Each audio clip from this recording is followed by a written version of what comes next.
Welcome back to Radio Entrepreneurs. I'm Jonathan Freedman, and our next guests up on the show are Igor Martin and Alexander Bahr, co-founders of Hydromea. Hydromea. I get that right, guys? You got it right. Yes. Hi. Welcome to Radio Entrepreneurs. And I have to say, this is probably a first. We talk to people all the time that have some cool technologies, but you guys operate almost exclusively under the water, correct? And that's exactly right. And have a suite of products that help companies and people not only navigate under the water, but do all kinds of cool things. So I'll let you guys tell the story of what Hydromea does. Yeah, thank you, Jonathan. So, we are really trying to bring a drone technology that everybody is today aware of. Drones are delivering food. The kids fly drones left and right. But when you go underwater, this is a completely different world. In the air, drones fly because of GPS and radio signals. Underwater, you don't have really an opportunity to run a radio signal. It just dissipates the moment it hits the water. And so you got to figure out a different technology, different way of communicating and navigating underwater. And that's basically what we're focusing on.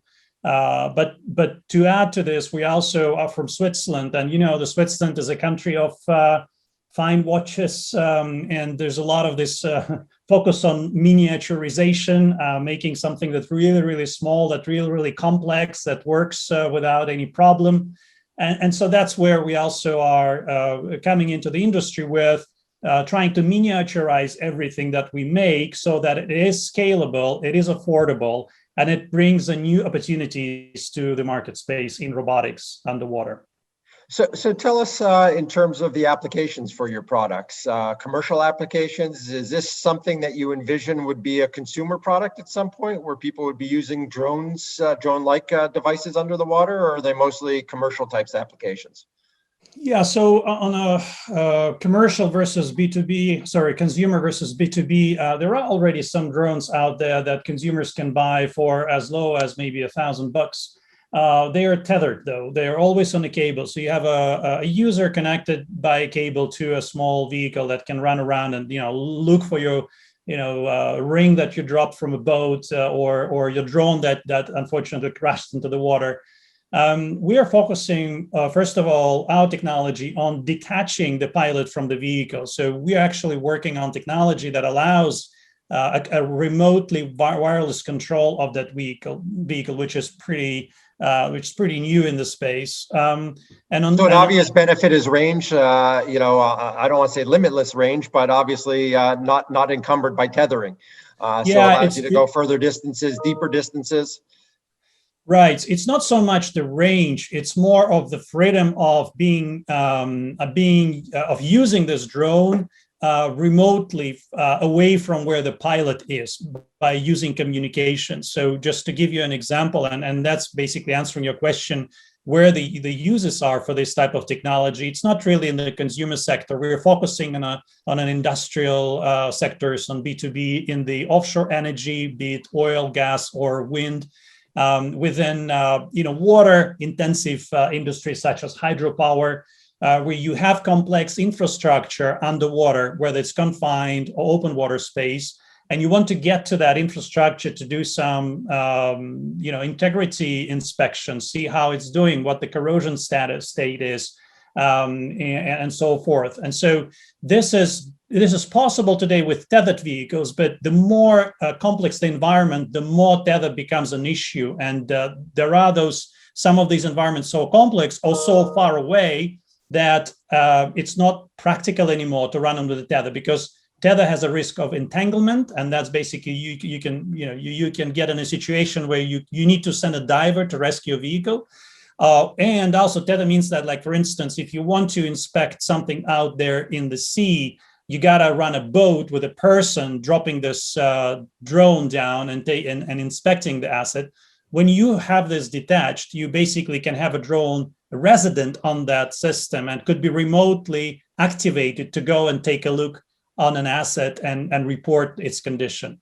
So really fascinating combination of risk mitigation, not needing to send necessarily human resources into difficult environments, and also your freedom of your assets, as you describe it, to be untethered.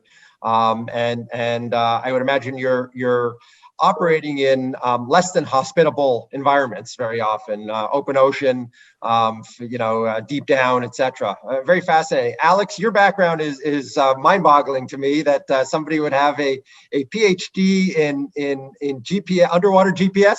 Do I have that basically correct? Yeah, the key bit is that the need underwater GPS doesn't work at all. The moment you submerge your GPS just a few centimeters, the signal is gone. So you need to come up with other ways. And so they deemed that indeed a complex enough issue to award me a PhD for that. And so now we're putting this to good use in our company. So the development of the technology, so non-GPS, or the ability to have signal underwater and to carry that signal and to be able to transmit data back and forth pretty much in real time, or to gather that data for people that are operators to be able to use the information in a valuable sense. That's really fascinating. And how new is the notion of untethered underwater submersibles? Perhaps not in a submarine sense, but otherwise. Yeah, so I mean, there obviously have been untethered vehicles around. It's typically called autonomous underwater vehicles, AUVs, compared to ROVs, which are the tethered kind. But typically these autonomous vehicles cannot send you a video picture back. And you always still need a video feedback if you want to do complex interaction on your infrastructure. If you want to maintain something, if you want to install something, then you need the video feedback and you need the low latency control of the vehicle. And actually having a vehicle that gives you video feedback but is untethered, that is completely novel. We are not aware of something like this being out there. So we would be going to be the first one delivering that. Wow, so really pioneers in the industry. Now, I would imagine obviously a worldwide application for your technology. You talked about oil and gas and energy, offshore energy. I've heard stories. We've all heard stories of recovery, underwater recovery. I'd imagine some of these projects run into the multi-millions of dollars, if not tens of millions of dollars, recovery projects. What other types of applications are out there? I would imagine harnessing the ocean and harnessing the energy. There must be so many different applications or new developments that you guys technology can apply to and can be utilized in.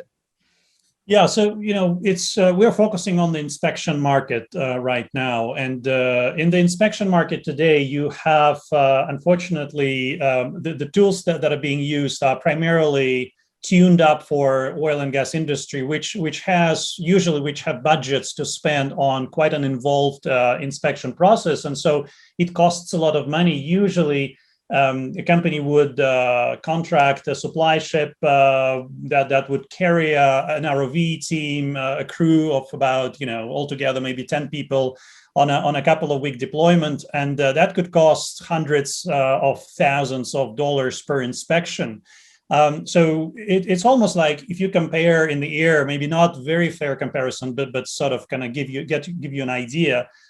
They use helicopters to look around, fields, what's going on the surface, and we're developing this drone that you could basically throw in the water, and it can go and take a look and report back exactly the same. Because today, the size of a video camera, of a really good quality video camera, is the size of a walnut, GoPro. So imagine you employ a supply ship with a crew to just drop this GoPro on a very big remotely operated vehicle just to take a peek at what's going on.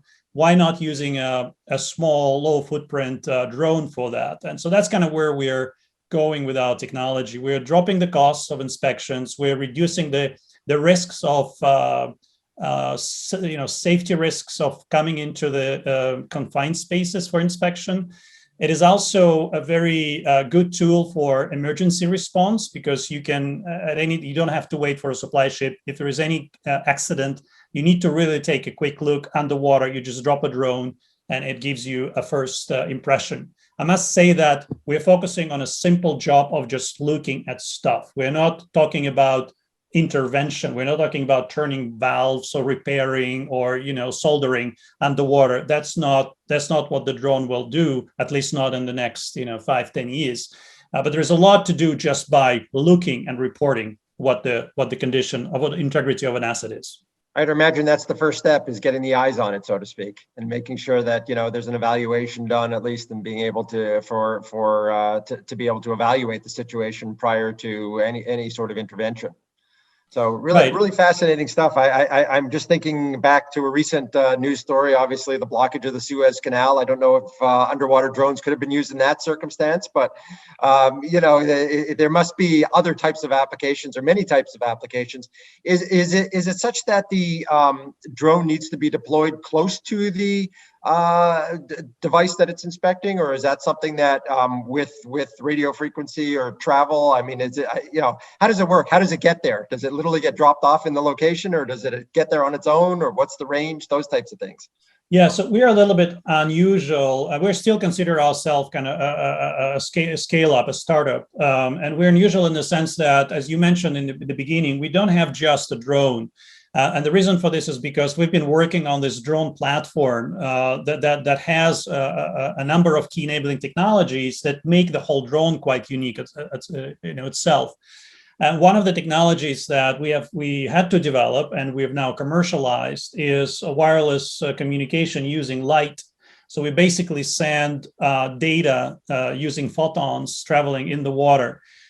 This is great for low latency communication. It's basically, you can send an HD video now using our devices underwater, but it gets a limit on a distance. So you basically, we compare it to like your Wi-Fi in a house. While you're inside the house, you can stream Netflix, you can have a video phone call wirelessly. The moment you step out, you lose this connection.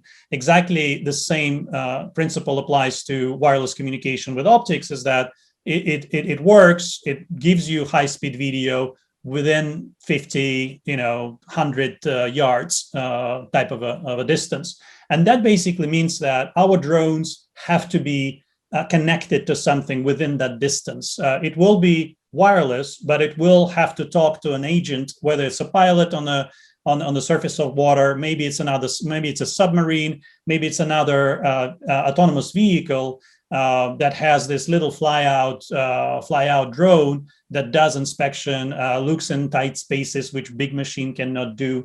But it has to be always connected to something within distance of 20, 30, 50 yards.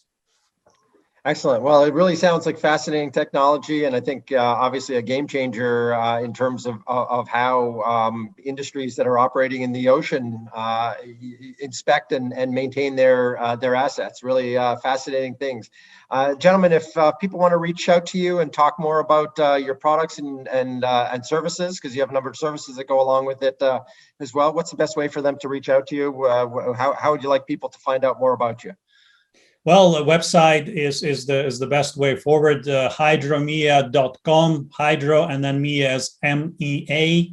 You can send us an email at info@hydromea.com and get in touch with us. Would be really, really welcoming people who are from the industries that could see the value of this technology and potentially work with us on some use cases and partnerships in the US market specifically.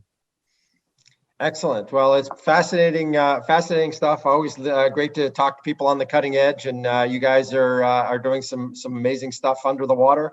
And our guests on Radio Entrepreneurs have been Igor Martin and Alex Bahr, co-founders of Hydromea. It's been a real pleasure having you on Radio Entrepreneurs, and maybe we could get some video next time and have see it in action. It sounds like really neat stuff that you guys are doing. Wish you continued success.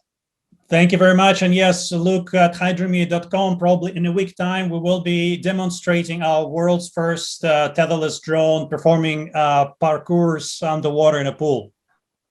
Very cool. We're looking forward to it. And we'll be right back with another guest on Radio Entrepreneurs.